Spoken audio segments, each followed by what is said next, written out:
Un petit cocktail, ça vous dirait? C'est ce qu'on vous propose aujourd'hui dans C'est dans la poche. Ne bougez pas.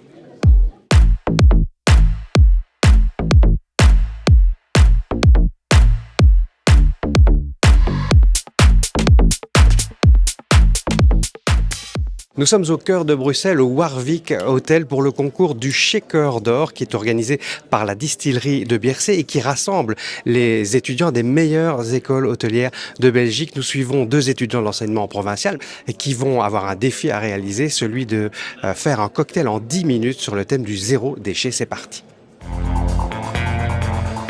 L'un s'appelle Romain, l'autre Mathis. Point commun, ils fréquentent tous deux l'enseignement provincial pour devenir barman et participent à leur tout premier concours. Alors t'as tiré le gros lot puisque t'es le premier à passer. Oui, c'est préférable je pense. C'est mieux de passer en premier, au moins il n'y a pas une pression qui se met derrière par rapport à d'autres qui vont passer et se dire « Ah mince, c'est vrai, j'aurais pu penser à ça ». Je pense que c'est mieux de passer premier justement. Comment se sent la copine juste avant le concours? Et je pense que je suis plus stressée que lui. Il est confiant, on a déjà travaillé ses cocktails à moult cours, on l'a mis en application au restaurant pédagogique aussi, il a fait l'unanimité avec son cocktail. Après la mise en place, 10 minutes, pas une de plus, pour réaliser le cocktail parfait. Mathis de Guillage, c'est à toi. Je vais utiliser 2 centilitres de liqueur noir d'ivoire. Donc pour un cocktail, ici j'en utiliserai 4. La liqueur noir d'ivoire, elle va nous apporter donc ce côté gourmand et aussi cette rondeur à notre cocktail. Pour les ingrédients, on est sur 2 liqueurs de chez Biercé, la liqueur noir d'ivoire qui est une liqueur à base de cacao et la liqueur Poire Williams qui est une liqueur à base de poire Williams Mont Chrétien. En produit maison, on est donc sur un sirop maison à base de poire doyennée, de cannelle et de zeste de citron vert en entier. Et enfin un jus de citron vert pour relever l'acidité. Je vous présente donc le tatin. Alors, pour la dégustation, c'est un cocktail qui se veut comme un dessert. C'est donc un cocktail qui va être très doux. Je vous invite donc à le déguster tel quel. Mais j'ai pensé aux personnes qui sont moins dans la douceur. Et si c'est le cas, je vous invite à d'abord croquer dans une chips de poire et à ensuite goûter le cocktail. Mathis a à peine fini et c'est déjà au tour de Romain de se lancer. Et c'est parti. Bonjour à tous, je suis Romain Delève, élève en 7e technique qualification à l'IPESA en barman. Je proposais un cocktail, donc on est sur la base de poire Williams numéro 1, donc un alcool sec mais à la fois très fruité. Avec ça, j'ai fait une purée de poire Belle Hélène, donc j'ai fait cuire des poires comme une façon Belle Hélène mais dans un sirop de sucre. Je les ai passés au mixeur et j'ai mis un peu de sirop de sucre dedans. C'est vraiment pour accoter un côté assez gourmand. Vraiment très gourmand. Et ensuite, avec le restant de mon sirop, comme on est sur le thème du zéro déchet, le restant de mon sirop avec lesquels j'ai fait cuire mes poires, j'ai rajouté de la verveine séchée dedans, parce que poire verveine est une association qui marche assez bien. Ensuite, jus de citron que j'ai épluché, que j'ai gardé les épluchures des poires et des citrons pour en faire une poudre. Et le citron, je l'ai pressé directement pour amener un côté frais, avec des gouttes émulsifiantes. Et avec un crément de Wallonie, domaine de Gap, parce que forcément ça vient de ma région, le pays des collines, donc autant utiliser les produits du terroir un maximum. C'est terminé, le temps imparti est écoulé, soulagement pour tout le monde. J'espérais absolument que ma mousse tienne, et pouf, c'est passé, parce que sur certains tests, des fois ma mousse ne tenait pas très bien. Et là, c'est passé parfaitement nickel, donc je suis hyper content. Qu'est-ce que vous regardiez en particulier pendant le concours? Les gestes, j'écoutais, mais c'était plutôt les gestes techniques qui m'intéressaient le plus, oui. Et pour ça, ils ont été bons? Très bon, très très bon. Mais qu'en pense le jury? Les cocktails de nos deux étudiants répondent-ils aux nombreux critères exigés par le concours? Une chose est sûre, avec des écoles hôtelières comme Coxide ou Bruxelles, la concurrence est rude. Pour moi, le plus important, c'est la balance du cocktail. Ça va être le critère le plus prédominant dans ma notation personnelle. Ensuite, l'esthétique, bien sûr, parce que tout ce qu'on voit, on a envie de le manger également. Donc pour moi, l'esthétique, c'est très important. Et par la suite, les techniques de service, bien entendu, parce que on veut aussi voir les barman briller en situation. Et derrière un bar, il faut être efficace et travailler correctement.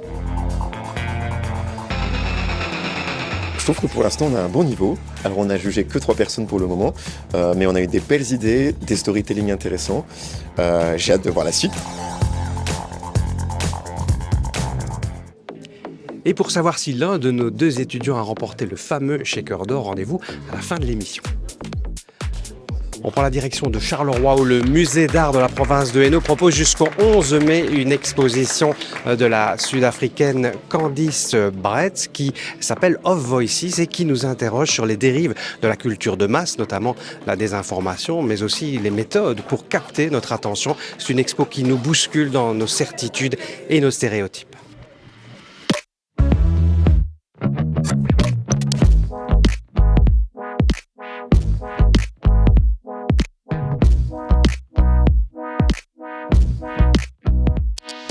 Candice Brett est une artiste qui est originaire de Johannesburg en Afrique du Sud. Elle est née en 1972 et tout son travail en fait est vraiment une critique du langage médiatique. Il faut savoir qu'elle grandit sous le régime de l'apartheid. L'Afrique du Sud à cette époque subit un gros boycott culturel mais aussi sportif et la télévision, les magnétophones et les vidéothèques apparaissent de manière assez tardive, donc en 1976. À cette époque, pour elle, c'est une vraie révolution.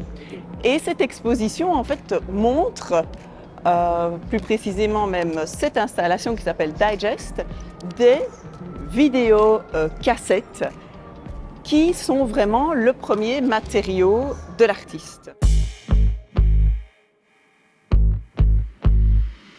Elle conserve un mot, un verbe, du titre du film qu'elle reproduit en utilisant exactement la même typo et son emplacement sur la jaquette originale.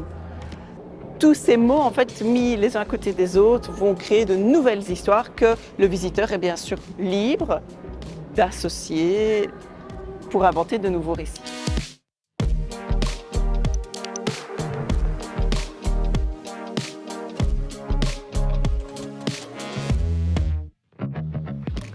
Alors ici, on est dans une pièce où est exposée la série Ghost, qui est le premier travail de l'artiste. Elle réalise cette œuvre en 1994.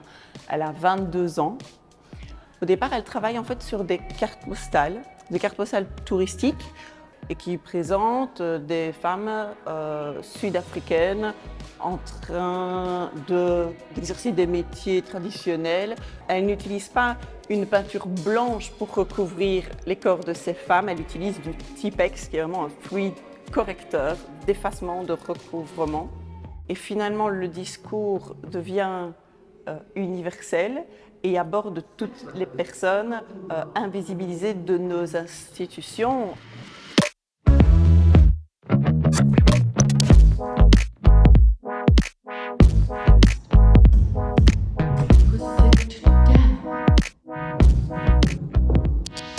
Dans le bas de la salle du pont, il y a une triple projection qui raconte ce combat des travailleurs et des travailleuses du sexe basé au Cap qui, dans un rapport beaucoup plus intime, vont expliquer leur vie, leur travail, mais aussi leurs idées et leurs projets politiques pour la décriminalisation du travail du sexe en Afrique du Sud. Et donc, en effet, dans cette salle, on se retrouve avec les accessoires du film. Et puis également les masques, les emojis qui ont été utilisés par Candice pour réaliser le film.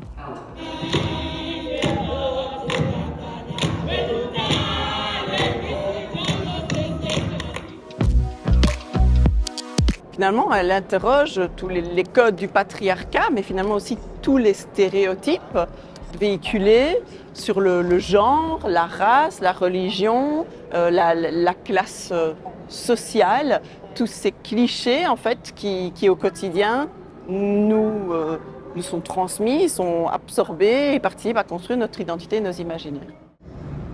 My name is Candice Brett. I am typical South African. I was born in New York City in 1950. I live in Pretoria. My father was a consultant and a thug. My mother is a Afro. My name is Candice Brett.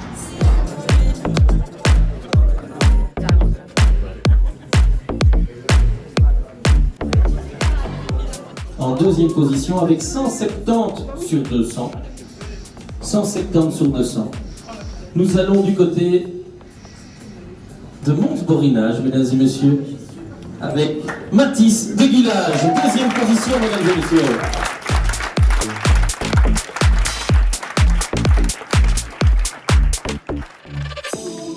Bon, mesdames et messieurs, le Golden Shaker d'or.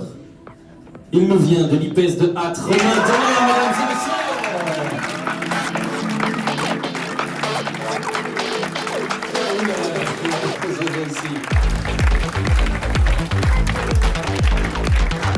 Il va retourner à Ath. Bravo, Romain.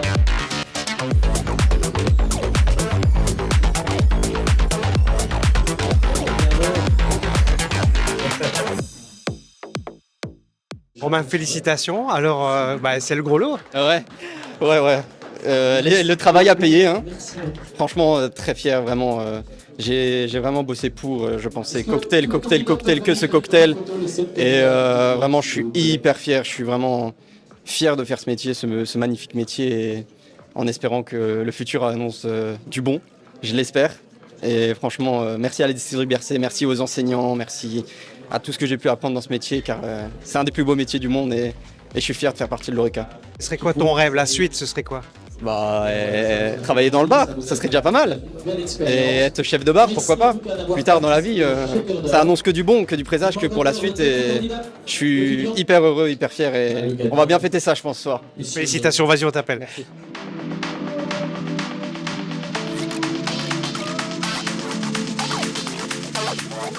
Je suis sur le podium et je suis très content de mon travail.